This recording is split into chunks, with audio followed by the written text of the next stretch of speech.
Expected name is making his reemergence on the American political scene, that being former Trump Vice President Mike Pence. And he had some pointed words for President Trump and the state of the Republican Party. So let's talk about it with U.S. political reporter for the Daily Mail, Victoria Churchill, who's up late with me again here on the Final Five. Welcome back to the show, Victoria. It's good to see you. Always great to be back with you, Jim. Thanks so much for having me back. If we know one thing about Mike Pence, and this was well before the time he became vice president, he had a very sterling reputation among conservatives for espousing what they believe are the core tenets of American conservatism. He believes now that the GOP is straying from that. Why do we think he's speaking up now?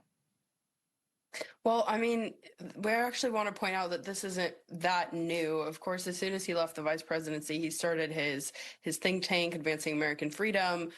He's had some top scholars leave other think tanks to go join him at that. And so I think he's got this ideology that's definitely attracting people that have been active and vocal on conservative issues for a long time.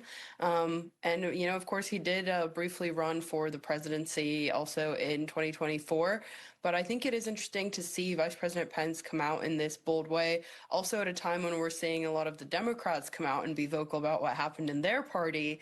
You know, I'd say just about 2 years ago when they were kind of looking at to see what was ahead for their party with that, you know, nomination or coronation of former Vice President Kamala Harris as their nominee.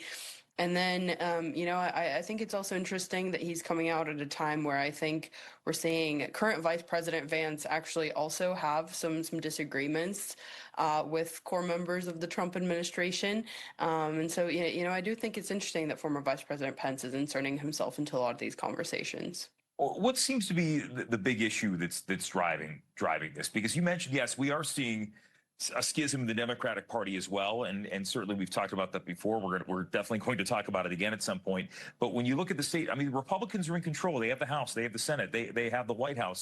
So where is this disagreement stemming from? Well, I think it's coming from a few different issues. You know, obviously for Pence, the pro-life issue is one that he's been active on for years. And so that's actually something that I put in my recent article, you know, kind of summarizing what he'd been out with his book and some of the other media hits that he's been on this week.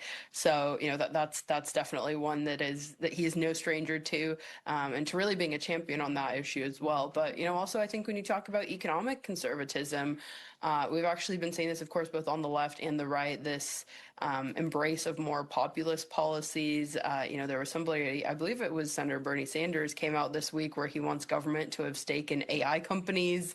And, you know, I wouldn't be surprised if some folks, you know, on the right, maybe your Josh Hawley types, might actually embrace some of that, which again, I think is pretty far from traditional conservative ideology. And then, of course, we've also seen proposing a government stake in other companies being something that some members of the Trump administration have been keen on for at some parts over the last couple years. And so I do think that that is interesting because, you know, of course, that's, I think, something that we see in a lot of nations that we consider to be more of our adversaries. And so, of course, Pence coming out and speaking out against those ideologies is, of course, it's not surprising given his background, but it is kind of good, I think, to see him debating on these issues because the Republican Party is going to go through kind of a reckoning and an ideology search and a really kind of a self-identity search. And I think also, on the other hand, I've been covering some of these primaries in some of these states. Of course, just this week we saw Trump-endorsed Congressman Randy Feenstra not win the gubernatorial primary in Iowa. There's some talk about what's going to happen in South Carolina this next week. I think he shocked a few people with his endorsement of current Lieutenant Governor Pamela Yvette out of that very crowded field. She's running against a couple of incumbent members of Congress, so definitely lots of tension between people that are Trump endorsed and kind of other members of the Republican Party, really going back and seeing what that new identity is going to look like in 2026 and beyond into 2028. And it's interesting you mentioned that about just the primaries, because in Indiana, we had a redistricting battle play out there that did not go the way that the White House had wanted it to. So the president decided to get involved and endorse several statewide candidates, and a number of them did win.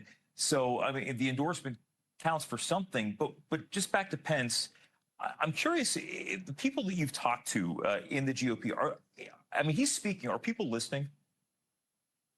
I think on Capitol Hill, not too much. I think on Capitol Hill, people are following the president pretty directly because, of course, a lot of them got elected in the first place on carrying out the Trump agenda, whether that was in 2020 and 2018, or even as recently as 2022 or 2024. But in the greater conservative movement, I think, again, there are a lot of people that are listening to what the vice president is talking about. Again, of course, I point to his think tank and all the scholars that have joined that about in the last 6 months or so.